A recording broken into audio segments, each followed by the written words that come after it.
안녕하세요. 저는 7년 전 평범하던 제 인생이 뒤집어질 만한 사건이 있었습니다. 바로 제 남편의 외도 사실을 알아차린 것이었죠. 저는 우연히 남편 폰 충전을 해주다가 그때 마침 온 문자를 보게 되었는데요. 밤 11시에 회사 후배 직원으로부터 온 문자. 커플에 관한 내용이었는데 내용 자체는 평범했지만 그 여자의 말투와 묘한 느낌, 여자의 직감으로 결코 무시할 수 없더라고요. 저는 연애 때나 결혼 때나 남편의 폰을 뒤져본 적은 없는데 그날 처음 남편 몰래 폰을 뒤져봤습니다. 남편도 제가 폰을 안 보는 걸 아니까 문자 내역도 그대로고 서로 주고받은 사진도 그대로 있더군요.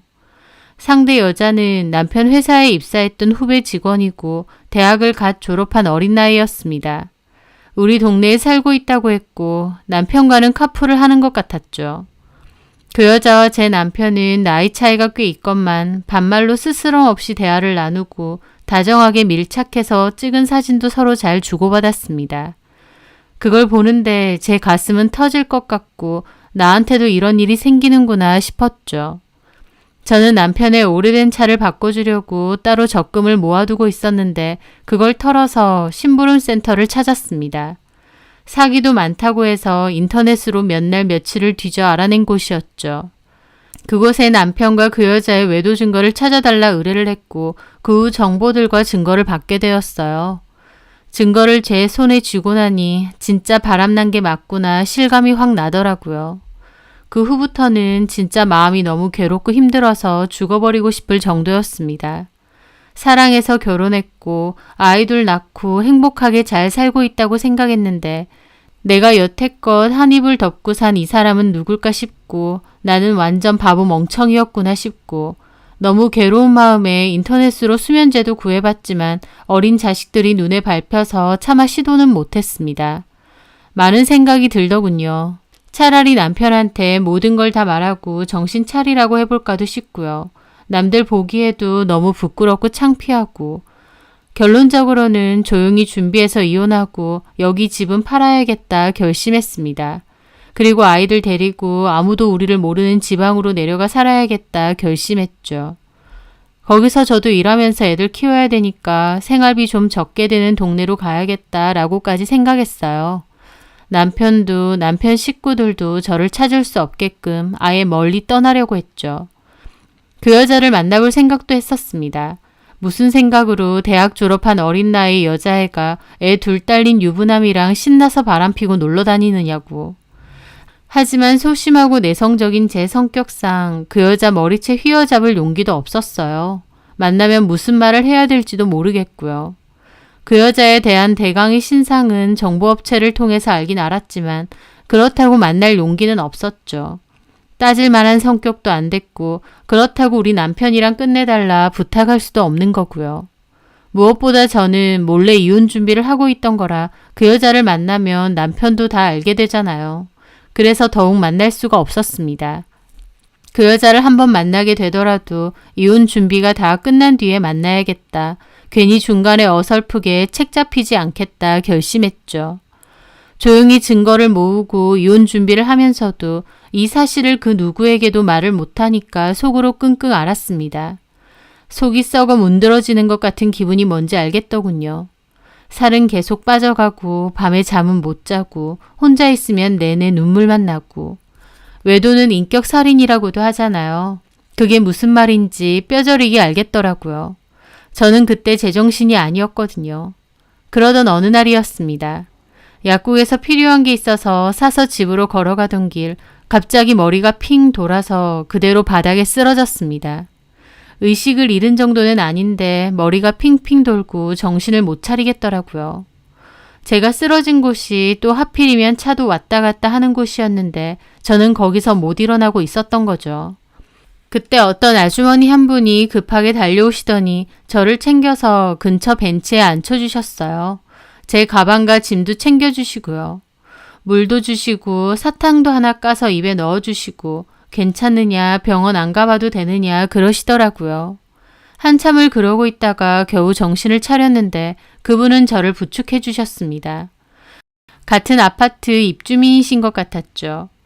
몇 동 몇 호냐 하시길래 말하니 집까지 데리고 가서 침대까지 눕혀주셨어요. 저는 고맙다고 말씀드리고 그 뒤로 기운이 없어서 그대로 잠이 들었습니다. 그렇게 자다가 일어나서 나와보니 식탁 위에는 포도가 올려져 있더라고요. 아마 그분이 놓고 가신 것 같았죠. 그걸 보는데 얼마나 감사하던지요.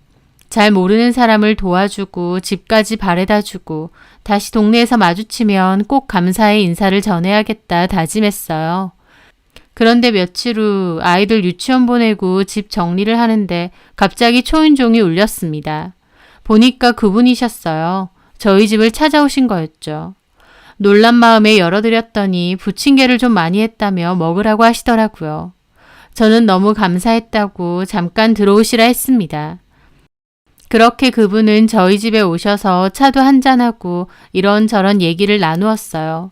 그때 몸은 괜찮았느냐, 어디 몸이 안 좋느냐 그러셔서 저혈압이 좀 있었는데 갑자기 쓰러진 것 같다고 대충 둘러댔죠. 그렇게 대화를 나누고 돌아가셨는데 얼마 뒤 그분은 또 저희 집에 찾아오셨어요. 보통 때 같으면 낯선 사람이 저희 집에 불쑥불쑥 오는 상황이 불편할 수도 있었겠지만 그때 당시에 저는 그분이 너무 고마웠습니다. 왜냐면 아이들 어린이집과 유치원 보내고 저 혼자 집에 있으면 자꾸 남편과 그 여자가 떠올라서 눈물만 나고 미칠 지경이었거든요. 근데 그분이 찾아와서 이런저런 수다 떨고 웃고 차 마시고 그러니까 하루가 그냥 싹 지나가는 겁니다. 나중에서야 그분이 저에게 말하시길 그때 제가 너무 위태로워 보였대요. 표정이 꼭 금방 죽을 것처럼 힘겨워 보였다고요. 그래서 저 애기 엄마는 왜 저렇게 안색이 안 좋을까 하던 찰나에 제가 쓰러진 거였다고 했습니다. 그 후로도 마음이 너무 쓰여서 부침개 핑계로 저희 집 와보고 또 그 뒤에도 일부러 찾아오시고 요즘 같은 각박한 세상에 잘 알지도 못하는 남을 위해 그렇게 도와주시고 마음을 주신다는 게 정말 감사하더라고요. 마치 저에게 그분은 생명의 은인 같았어요. 그분과 이런저런 대화를 하고 시간을 보내고 있노라면 제가 가지고 있던 고민이 잠시 동안 사라지는 기분이 들었거든요. 그러던 도중 저희 친정아빠가 돌아가셨습니다. 마음이 힘들었는데 아빠까지 돌아가시면서 저는 더 힘들고 괴로웠죠. 그런데 남편이 저희 아빠 장례에 발벗고 나서서 정말 열심히 돕는 겁니다. 사위니까 당연하면서도 제 마음은 이미 이혼을 생각해서인지 남편이 그렇게 해주는 게 고맙고도 참 서글프더라고요. 그렇게 아빠의 장례가 다 끝났고 저는 남편에게 고생해서 고맙다고 했습니다. 그리고 바로 얘기를 했죠. 사실은 나 다 알고 있다고. 네가 회사 후배와 바람이 났다는 걸. 따져 묻지 않을 테니 아이들 생각해서 조용히 이혼했으면 한다고 말이죠. 제 말에 남편 무릎 꿇고 빌었습니다. 잘못했다고 미안하다고요. 연애하고 결혼해서 같이 살면서도 그런 모습은 처음 봤는데 남편은 잘못했다고 펑펑 울며 빌더라고요. 그럼에도 저는 이혼은 할 거라고 했는데 남편은 모든 재산명의 다 저한테 넘길 거고 다시는 그런 짓 않겠다며 미친 듯이 저를 붙잡더군요. 사람 마음이 무조건 이혼이라고 생각했는데 또 앞에서 그렇게 비니까 흔들렸습니다. 저는 서로 생각할 시간을 갖자고 했죠. 그러던 와중 저는 아주머니를 따라 교회에 갔어요. 그 아주머니는 그 교회의 권사님이셨거든요. 그런데 교회를 가보니 거기 있는 사람들이 너무 편하고 좋은 겁니다. 제 마음이 너무 힘들 때여서 그랬는지 거기에 있으면 마음이 편안해지고 안정감이 느껴졌어요. 저도 그 아주머니를 권사님이라고 불렀죠. 남편이 매일 잘못했다고 비는 통에 저는 잠깐 이유는 보류하고 있었는데 그 와중에 남편은 그 여자랑도 다 끝을 냈다고 했고 저와 아이들에게 몹시 잘했습니다. 남편도 다시는 그러지 않겠다며 용서를 빌었기에 저는 수많은 고민 끝에 결국 한 번은 덮어주기로 하고 이혼은 없던 일로 하게 되었어요. 쉽지 않은 결정이었지만 저도 교회 생활을 하면서 마음의 안정도 얻고 있었기에 그렇게 덮어두고 넘어가기로 한 거였죠. 다만 그때 모아두었던 증거는 USB에 잘 넣어두었습니다. 그렇게 시간은 흐르고 다음에 결혼기념일에 남편이 그러더군요. 그때 당시에 내 인생이 허무하다 생각해서 그걸 채워줄 여자를 찾았던 것 같다. 그런데 내 인생만큼 당신도 힘들고 외롭다는 걸 이제는 잘 안다. 앞으로는 그런 생각 절대 안 하고 살 거다 라며 반성의 눈물을 흘리더라고요. 저는 그날 남편을 완전히 용서하기로 하고 그날 일은 없었던 일처럼 다시 생각하지 않겠다 다짐했습니다. 그렇게 7년 정도의 시간이 지났어요. 그때쯤 저는 이런저런 집안일로 한동안 교회에 못 나갔다가 오랜만에 나가게 됐습니다. 그런데요, 거기서 저는 그 사람을 보게 되었어요. 바로 7년 전 저를 죽고 싶게 만들었던 남편의 내연녀를 말이죠. 제가 수도 없이 보고 또 봤던 그 사진 속 여자. 7년이란 시간이 흘렀음에도 틀림없이 알아볼 수 있었습니다. 그 여자를 직접 눈앞에서 보는데 가슴이 벌렁벌렁 뛰더라고요. 잊고 싶었던 그때 생각이 다시 떠오르고요. 그 여자는 저를 몰랐습니다. 본 적도 없고 통화 한 번 한 적이 없으니까요. 하지만 저는 그 여자를 분명히 알아봤죠. 저는 그날 속이 좀 안 좋다고 교회 사람들에게 말하고 다시 집으로 돌아왔습니다. 내가 잘못한 것도 아니건만 그 여자가 있을까봐 교회에 또 못 가겠더라고요. 아무리 같은 동네에 산다고 해도 교회가 하나도 아닌데 왜 갑자기 우리 교회에 왔을까? 다 잊고 살았는데 왜 저 여자와 다시 맞닥뜨린 걸까? 많은 생각이 들었죠. 권사님이 무슨 일 있느냐, 어디 아프냐 연락을 하셨지만 그냥 조금 속이 안 좋다고만 대충 둘러대고 말았습니다. 저는 그 후로도 교회에 계속 안 갔어요. 그러다가 권사님이 교회 행사가 있는데 꼭 오라고 몇 번이나 얘기하셔서 다시 가게 되었습니다. 어차피 그 여자는 저를 모르니까 저도 모른 척하면 되겠지 생각하면서요. 그런데 문제는 따로 있었어요. 권사님이 그 여자를 본인의 예비 며느리라고 저에게 소개를 시켜준 거였습니다. 권사님은 바깥분이 한의사시고 아들도 한의사예요. 부자가 함께 한의원을 하시죠. 저도 몸 안 좋을 때 권사님 소개로 약 지어 먹은 적도 있고 저희 아이들 체질 개선 때문에도 많이 다녔었고요. 권사님만큼이나 그 아들도 인상도 좋고 성품도 좋습니다. 권사님이 자기 아들 여자친구가 있다고 전에 말하신 적은 있는데 이번에 결혼한다고 하면서 저한테도 소개해 주시는 겁니다. 원래 다른 교회 다녔었는데 이제 결혼도 할 거고 며느리 될 거니까 우리 교회 오라고 해서 이제 여기 다닌다면서요. 그 여자 아무것도 모르는 얼굴로 저한테 웃으며 인사하더군요. 저는 그 여자를 가만 보는데 심장이 미친 듯이 뛰었습니다. 이런 식으로 마주하게 될 줄은 몰랐으니까요. 이 여자가 내 남편이랑 그랬던 여자구나. 잊고 지냈다 생각했는데 속에선 불구덩이 같은 화가 올라왔죠. 남의 가정 박살낼 뻔했으면서 아무렇지 않은 얼굴로 본인 행복 찾아서 결혼하려 하는구나 싶기도 하고요. 나중에 권사님에게 따로 들어보니 원래 회사를 다니다가 그만두고 수능을 다시 봤답니다. 그리고 교대 졸업하면서 임용돼서 이번에 초등학교 선생님이 되었대요. 처음 사귄 지는 꽤 됐는데 중간에 한번 헤어졌다가 다시 만난 거랍니다. 근데 여자 쪽 집안은 별로 좋지 않아서 권사님도 초반엔 반대를 좀 하셨대요. 아버지는 아파서 누워 계시고 언니도 한 명 있는데 발달 장애인이라고 했습니다. 어머니가 식당 일 하시면서 온 가족 먹여 살리고 있는데 결혼하면 그 집 생활비까지 우리 아들이 도와줘야 될 것 같다고 하시면서요. 집안 형편도 많이 어렵고 아픈 언니도 계속 돌봐줘야 되는 입장이라 결혼하면 아들이 고생할 것 같아 반대하셨대요. 하지만 헤어지고 나서도 기어코 다시 만나는 거 보니까 인연인가 싶고 또 사람 자체로만 보자면 착하고 참하다면서 심성이 고운 것 같아서 결국 허락한 거라고 하시더라고요. 그 얘기를 듣는 저는 몹시 혼란스러웠습니다. 날짜를 맞춰보니 그 여자가 저희 남편과 외도를 저질렀을 때 이미 남자친구도 있었던 셈이었죠. 권사님의 아들과 사귀고 있었던 거니까요. 생각 이상으로 참 뻔뻔하구나 싶었죠. 하지만 섣불리 말할 수는 없었습니다.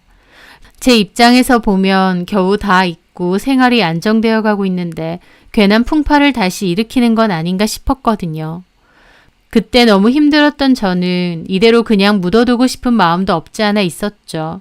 게다가 남편을 용서하기로 마음먹었으니까 그 여자도 똑같이 용서해야 되는 거 아닌가 싶기도 했습니다. 또 한편으론 제가 이걸 다 터뜨리면 권사님이 저를 원망하진 않을까 걱정도 됐습니다. 하지만 그런 거 저런 거 다 떠나서 권사님을 진정으로 생각한다면 이걸 모른 척하는 건 죄를 짓는 게 아닌가 싶더군요.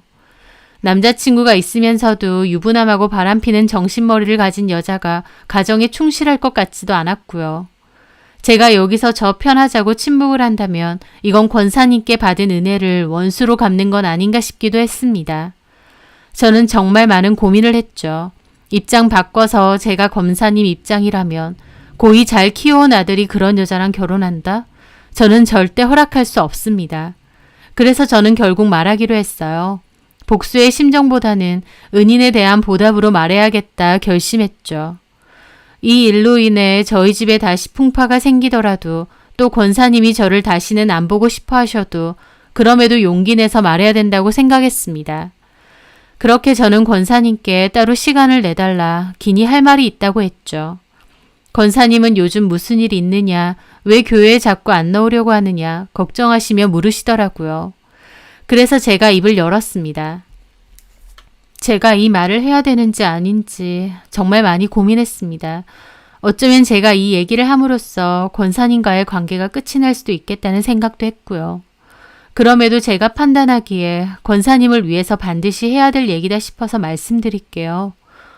무슨 말인데 그렇게 얘기하느냐며 권사님은 몹시 놀라시더라고요. 저는 가방에 있던 남편과 그 여자가 함께 찍은 사진을 드렸습니다. 교회에 데리고 왔던 예비 며느리라는 분이요. 저 아는 분입니다. 저희 남편하고 7년 전에 외도를 저질렀던 사람이거든요. 제 말에 권사님 얼굴이 새하얗게 질리시더군요. 선영 씨 남편이랑 우리 예비 며느리가? 네, 그때 죽고 싶던 심정으로 하루하루 살아가다 권사님을 만나게 된 거예요. 제가 그때 위태로워 보였다고 하셨는데 그게 다 이 일 때문입니다. 다 잊고 지냈다 생각했는데 얼마 전에 그 여자를 교회에서 다시 만난 거예요. 그 여자의 집안 사정이 어찌됐든 그동안 어떻게 살아왔든 과거에 유부남인 거 알면서 바람을 피웠던 건 사실입니다. 다른 과거라면 몰라도 이런 일은 권사님도 아시고 있어야 된다고 생각해요. 어쩌면 제 개인적인 복수심 때문일 수도 있겠죠. 하지만 그보다는 권사님한테 받은 은혜와 도움이 너무 큰데 제가 이걸 모른 척하는 건 너무 죄책감이 느껴질 것 같았어요. 그래서 말씀드리는 겁니다.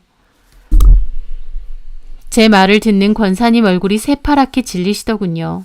생각지도 못한 말이었을 테니까요. 그리고 떨리는 손으로 사진들을 보셨어요. 1년 전이라면 우리 애랑 사귀고 있었을 때인데 그때 그런 짓을 저질렀다고? 저는 고개를 끄덕였습니다.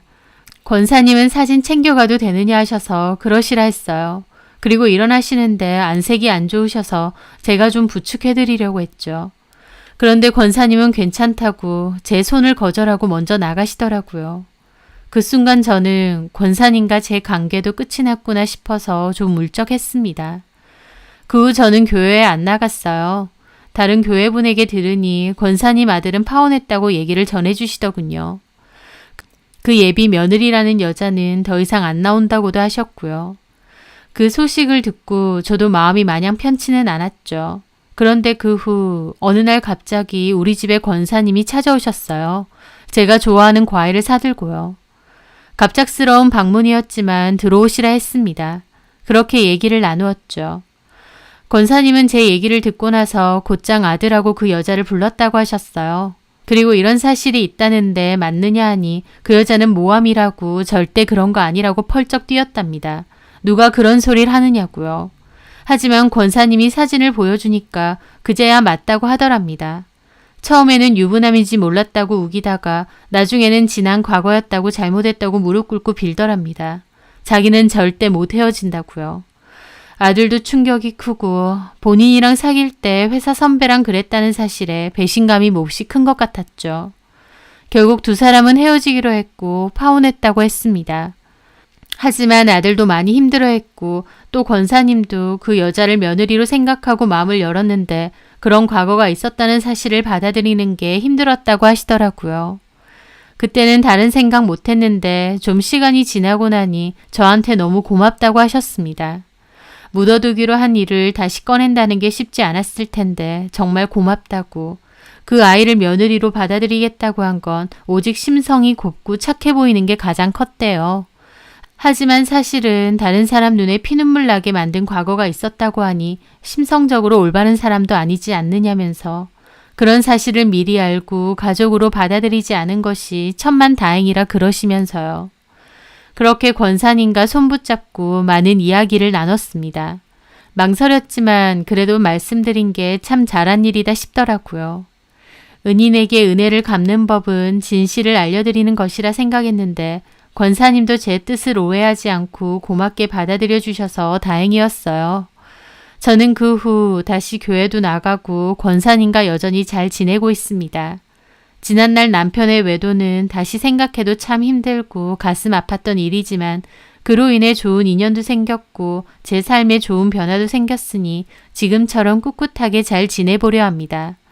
물론 남편이 또다시 그런 짓을 저지른다면 그때는 뒤도 보지 않고 갈라서야겠지만요. 가끔 권사님과 제 인연에 대해서도 생각해요. 권사님이 저를 도와주고 베풀어 주셨던 일들, 그 도움을 조금이나마 갚으라고 그 여자가 제 눈앞에 나타난 건 아니었나 싶기도 합니다. 권사님에게도 또 그 아들에게 정말 심성 곱고 착한 좋은 인연이 나타났으면 하고 바래요. 사연 들어주시는 모든 분들께도 평안과 행복이 가득하시길 바라겠습니다. 제 사연 들어주셔서 감사합니다.